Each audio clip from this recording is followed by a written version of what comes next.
सुखो बुद्धं उपादो बुद्धं नमामि। सुखसद्धम्मदेशना धम्मं नमामि। सुखसङ्गस्य सामगी समगानं तपो सुखो संघं नमामि। नमो तस्स भगवतो अरहतो सम्मा सम्बुद्धस्स। नमो तस्स भगवतो अरहतो सम्मा सम्बुद्धस्स।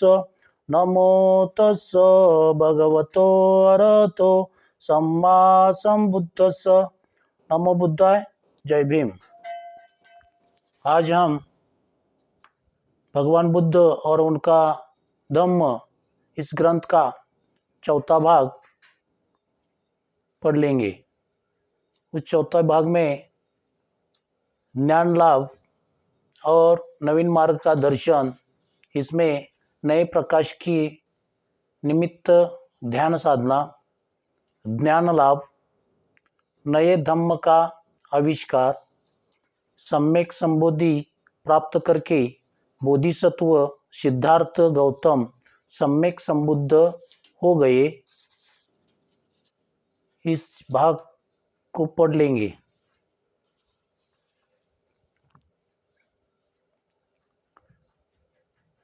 नए प्रकाश के निमित्त ध्यान साधना। अपने आप को उस भोजन से तरोताजा करके सिद्धार्थ गौतम अपने पूर्व अनुभवों पर विचार करने के लिए बैठा। उसको यह स्पष्ट हो गया कि अभी तक के अपनाए सभी मार्ग विफल रहे। विफलता इतनी अधिक थी कि यह किसी को भी संपूर्ण रूप से निराश कर सकती थी। खेद तो उसे भी था, किंतु निराशा उसे छू तक न गई थी। उसे विश्वास था कि उसे रास्ता मिलकर रहेगा, इतना अधिक कि जिस दिन उसने सुजाता की दी हुई खीर ग्रहण की, उसने 5 सपने देखे। उसने अपने सपनों की यही व्याख्या की कि उसे बोधि प्राप्त होकर रहेगी। उसने अपना भविष्य देखने की भी कोशिश की। जिस स्वर्ण पात्र में सुजाता की दासी उसके लिए खीर लाई थी, उसने उस स्वर्ण पात्र को निरंजना नदी में फेंक दिया और कहा कि यदि मुझे बोधि प्राप्त होने वाली है तो यह पात्र धारा के ऊपर की दिशा में बहते जाएगा, अन्यथा धारा के नीचे की ओर बहते जाएगा। सचमुच में वह पात्र धारा के ऊपर की दिशा में जाने लगा और वह पात्र काल नाम के नाग राजा के भवन के पास जाकर पानी में डूब गया। आशा और दृढ़ संकल्प से सन्नद्ध होकर उसने उरुवेला छोड़ दिया और राजपथ पर आगे बढ़कर गया जा पहुंचा। वहां उसने एक पीपल का वृक्ष देखा। नए प्रकाश की आशा में जिससे वह अपनी समस्या का हल निकाल सके, उसने इस वृक्ष के नीचे ध्यान लगाकर बैठने की ठानी। अन्य सभी दिशाओं का विचार करके उसने पूर्व दिशा का चुनाव किया। क्लेशों चित्तमलों के क्षय के निमित्त ऋषियों ने प्राय पूर्व दिशा को ही चुना है। उस पिंपल के वृक्ष के नीचे सिद्धार्थ गौतम सीधा पद्मासन लगाकर बैठा। बोधि प्राप्त करने का दृढ़ संकल्प करते हुए उसने निश्चय किया, चाहे मेरी त्वचा, नसें और हड्डियां ही बाकी रह जाए, चाहे मेरा सारा मांस और रक्त शरीर में ही सूख जाए, किंतु बिना बोधि प्राप्त किए मैं इस स्थान का परित्याग नहीं करूंगा। नागपति के समान तेजस्वी काल नाम का नागराज और उसकी स्वर्ण प्रभा नाम की पत्नी पीपल के वृक्ष के नीचे असनस्त सिद्धार्थ गौतम के दर्शन से जागृत हो उठे थे। इस विश्वास के साथ ही वह निश्चयात्मक रूप से बोधि लाभ करेगा। उन्होंने इस प्रकार की स्तुति की, हे मुनि, क्योंकि तुम्हारे पांव के नीचे दबी पृथ्वी बार बार गुंजायमान होती है और क्योंकि तुम सूर्य के समान तेजस्वी हो, इसलिए तुम निश्चय से बुद्ध होंगे। क्योंकि आकाश में विचरने वाले पक्षी भी तुम्हें नमस्कार कर रहे हैं और क्योंकि आकाश में मंद मंद मलयानिल बह रहा है, इसलिए भी हे कमलाक्ष तुम निश्चय से बुद्ध होंगे। जब वह ध्यान करने के लिए दृढ़ आसन लगाकर बैठा तो बुरे विचारों और बुरी चेतनाओं के झुंड ने, जिन्हें पौराणिक भाषा में मारपुत्र कहा गया है, इस पर आक्रमण किया। सिद्धार्थ गौतम को डर लगा कि यही कहीं ये उस पर काबू न पा जाए और उसकी साधना को विफल न कर दे। वह जानता था कि इस मार युद्ध में बहुत से ऋषि ब्राह्मण पराजित हो चुके हैं, इसलिए उसने आना सारा साहस बटोर कर मार से कहा, मुझ में श्रद्धा है, मुझ में वीर्य है, मुझ में प्रज्ञा है। हे मार, तू मुझे कैसे पराजित कर सकता है? चाहे वायु इस नदी के स्रोत को सुखाने में भी सफल हो जाए, किंतु तू मुझे मेरे निश्चय से नहीं डिगा सकता। पराजित होकर जीत रहने की अपेक्षा संग्राम में मर जाना मेरे लिए अधिक श्रेयस्कर है। उस कौवे की भांति जो बहुत सी चर्बी प्राप्त करने की आशा में किसी पत्थर पर जाकर ठोंगे मारता है कि यहाँ से कुछ मधुर मधुर मेरे हाथ लगेगा, मार ने भी गौतम पर आक्रमण किया था। जब कोई को कहीं भी कुछ मधुर नहीं प्राप्त होता तो वह वहां से चला देता है। ठीक उसी कोए की तरह जब मार को भी कहीं कुछ गुंजाइश न दिखाई दी तो वह निराश होकर गौतम को छोड़कर चल दिया। ज्ञान लाभ।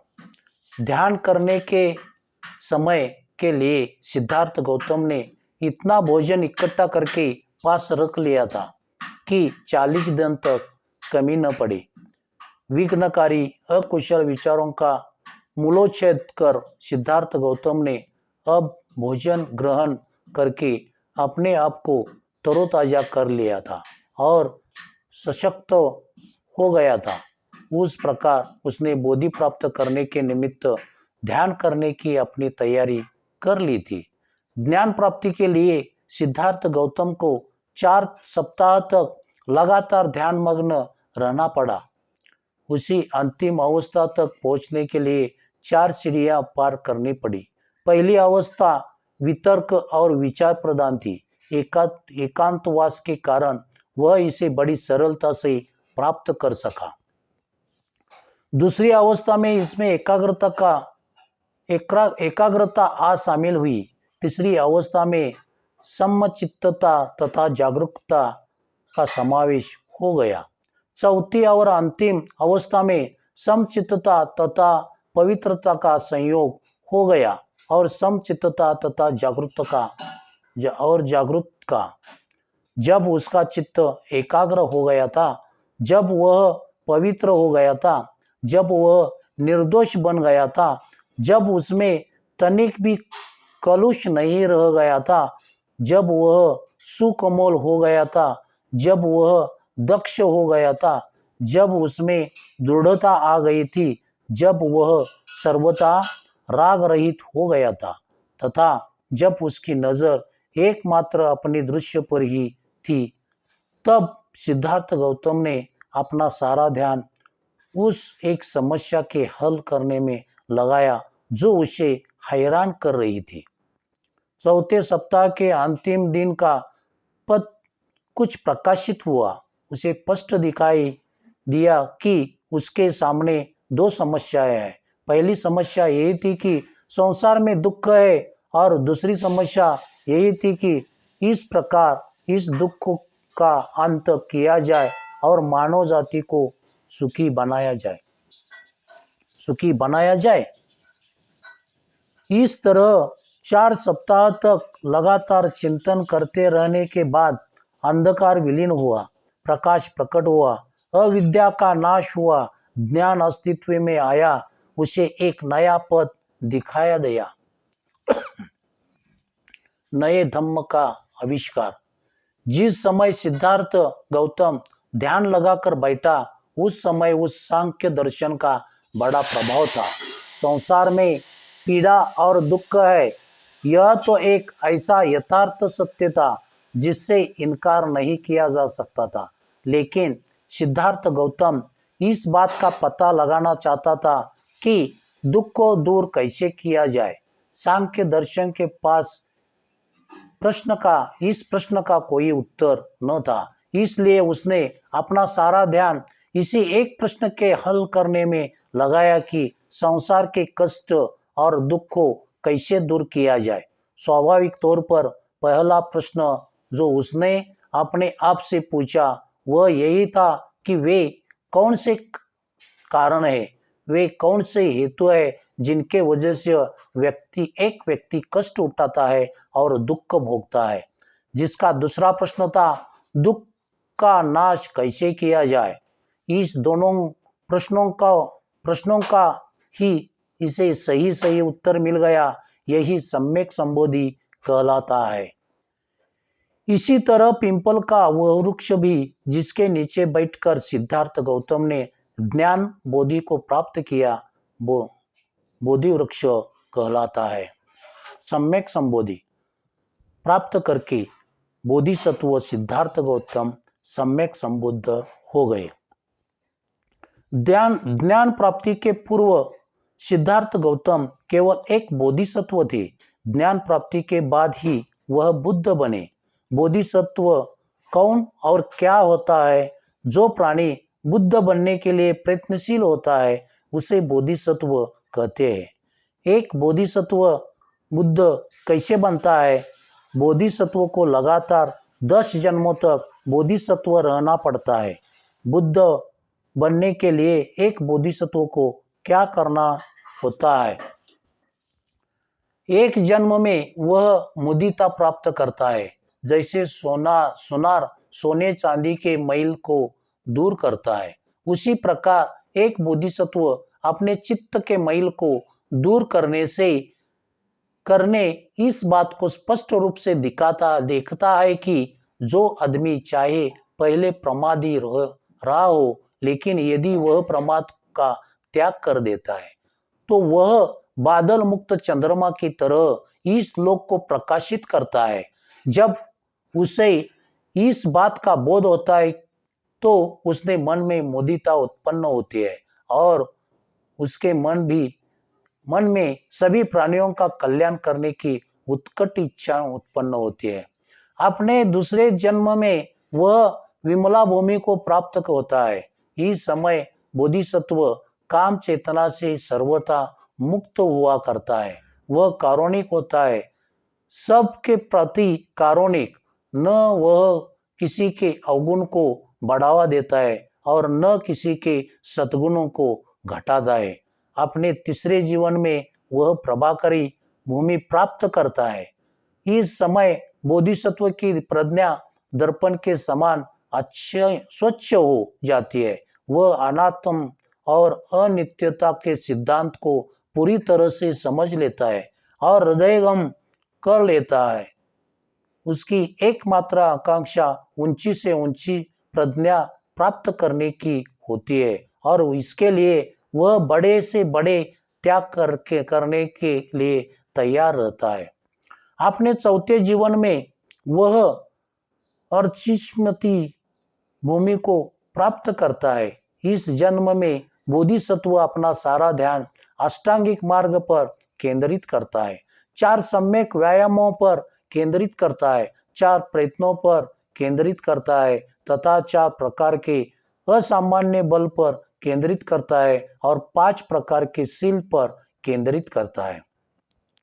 पांचवें जीवन में वह सुदर्जया भूमि को प्राप्त करता है। वह सापेक्ष तथा निरपेक्ष के बीच के संबंध को अच्छी तरह हृदयंगम कर लेता है। अपने छठे जीवन में वह अभिमुखी भूमि को प्राप्त होता है। अब इस अवस्था में चीजों के विकास करके कारण 12 निदानों का हृदयंगम करने की बोधिसत्व की पूरी तैयारी हो चुकी होती है और वह अभिमुखी नामक विद्या उसके मन में सभी अविद्याग्रस्त प्राणियों के लिए असीम करुणा का संचार कर देती है। अपने 7वें जीवन में बोधिसत्व दुरंगमा भूमि प्राप्त करता है। अब बोधिसत्व देश काल के बंधनों से परे है। वह अनंत के साथ एकरूप हो जाता है, किंतु अभी भी वह सभी प्राणियों के प्रति करुणा का भाव रखने के कारण देहधारी होता है। वह दूसरों से इसी बात में पृथक है कि अब उसे भव तृष्णा उसी प्रकार स्पर्श नहीं करती जैसे पानी किसी कैवल को। वह तृष्णा मुक्त होता है, वह दानशील होता है, वह क्षमाशील होता है, वह कुशल होता है, वह वीरवान होता है, वह शांत होता है, वह बुद्धिमान होता है तथा वह प्रज्ञावान होता है। अपने इस जीवन में वह धम्म का जानकार होता है, लेकिन लोगों के सामने वह इस ढंग से रखता है कि उनकी समझ में आ जाए। वह जानता है कि उसे कुशल तथा क्षमाशील होना चाहिए। दूसरे आदमी उसके साथ कुछ भी व्यवहार करे, वह उद्विग्नता रहित होकर उसे सह लेता है, क्योंकि वह जानता है कि अज्ञान के कारण ही वह उसके मशा को ठीक ठीक नहीं समझ पा रहा है। उसके साथ साथ वह दूसरों का भला करने के अपने प्रयास में तनिक भी शिथिलता नहीं आने देता और न वह अपने चित्त को प्रज्ञा से इधर उधर भटकने देता है। इसीलिए उस पर कितनी भी विपत्तियां आए वे उसे सुपत्त से कभी नहीं हटा सकती। अपने 8वें जीवन में वह अचल हो सकता है। अचल अवस्था में बोधिसत्व कोई प्रयास नहीं करता, वह कृतकृत्य हो जाता है। उससे जो भी कुशल कर्म होते हैं वे सब अनायास होते हैं। बोधिसत्व जो कुछ भी करता है उसमें सफल होता है। अपने 9वें जीवन में वह साधुमती भूमि को प्राप्त हो जाता है, जिसने तमाम धर्मों को या पद्धतियों को जीत लिया है अथवा उसके भीतर प्रवेश पा लिया है, सब दिशाओं को जीत लिया है, समय की समस्याओं को लांग गया है, वही साधुमती अवस्था प्राप्त कहलाता है। अपने 10वें जीवन में बोधिसत्व धम्म मेधा बन जाता है। वह बुद्ध की असाधारण दृष्टि प्राप्त हो जाती है। बुद्ध होने की अवस्था के लिए आवश्यक 10 बलों को बोधिसत्व प्राप्त करता है। एक अवस्था से दूसरी अवस्था को प्राप्त होने पर बोधिसत्व को न केवल इन 10 भूमियों को प्राप्त करना चाहता होता है, बल्कि उसे 10 पारमिताओं को भी पूर्णता को पहुंचाना होता है। एक जीवन में एक पारमिता की पूर्ति करनी होती है, पारमिताओं की पूर्ति क्रम से करनी होती है। एक जीवन में एक पारमिता की पूर्ति करनी होती है, ऐसा नहीं कि थोड़ी एक और थोड़ी दूसरी। जब दोनों तरह वह समर्थ सिद्ध होता है तभी एक बोधिसत्व बुद्ध बनता है। बोधिसत्व के जीवन की पराकाष्ठा ही बुद्ध बनना है। जातकों का सिद्धांत अथवा बोधिसत्व के अनेक जन्मों का सिद्धांत ब्राह्मणों के अवतारवाद के सिद्धांत से सर्वथा प्रतिकूल है, अर्थात ईश्वर के अवतार धारण करने के सिद्धांत से। जातक कथाओं का आधार है कि बुद्ध एक व्यक्तित्व में गुणों की पराकाष्ठा का समावेश हुआ है। अवतारवाद के अनुसार भगवान को अपने अस्तित्व में निर्मल होने की आवश्यकता नहीं है। ब्राह्मणी अवतारवाद का ब्राह्मणी सिद्धांत यही कहता है कि ईश्वर अवतार चाहे अपने आचरण में अपवित्र और अनैतिक ही क्यों न हो, किंतु वह अपने अनुयायी की, अपनी भक्तों की रक्षा करता है। बुद्ध बनने से पूर्व बोधिसत्व के लिए 10 जन्मों तक श्रेष्ठतम जीवन जीने की शर्त और किसी धर्म में भी नहीं है। यह अनुपम है। कोई भी दूसरा धर्म अपने संस्थापक के लिए इस प्रकार की परीक्षा में उत्तीर्ण होना आवश्यक नहीं ठहरा था। साधु साधु साधु। सब पाप स करणं कुशल स उपसंपदा सचित परियोदपनं एतं बुद्धानं शासनं धम्मं चरे सुचरितं नतं दुचरितं चरे धम्मचारी सुखं सेति अस्मि लोके परिमिच न तावता धम्मदरो यावता बहुभासति योच्यपम्पे सुतवान धम्मं कायन पश्यति सवे धम्मदरो होति यो धम्मं न पमज्जति नति मे शरणं अय्यं बुद्धो मे शरणं वरं एतेन सज्ज वज्रेन होतु मे जय मंगलं नति मे शरणं अय्यं धम्मो मे शरणं वरं एतेन सज्ज वज्रेन होतु मे जय मंगलं नति मे शरणं अय्यं